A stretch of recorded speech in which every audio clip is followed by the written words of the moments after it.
నమస్తే welcome to D24 TV news.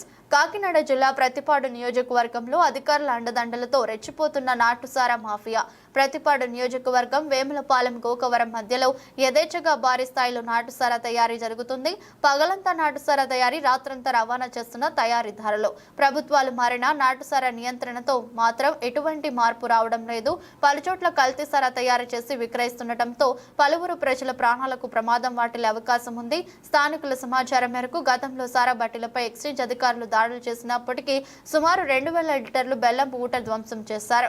ఎన్ని దాడులు జరిగినా అధికారులకు అంతు చిక్కని ఆలోచనలతో వివిధ పద్ధతుల్లో పక్కా సమాచారంతో నాటుసారా తయారీ కేంద్రాలను ఏర్పాటు చేసి తయారు చేస్తున్న తయారీదారులు. అబ్కారీ శాఖ అధికారుల నిర్లక్ష్యం కారణంగా నాటుసారా కాస్తూ ప్రజల ప్రాణాల మీదకు తెస్తున్నారని పలువురు ప్రజలు ఆగ్రహం వ్యక్తం చేస్తున్నారు.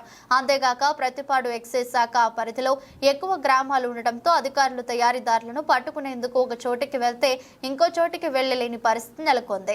దీనిపై ఎక్సైజ్ శాఖ ఉన్నతాధికారులు దృష్టి సారించి ప్రతిపాడు, కిర్లంపూడి మరియు ఇతర ప్రాంతాల్లో సారా నియంత్రణకు పాటుపడాలని పలువురు డిమాండ్ చేస్తున్నారు.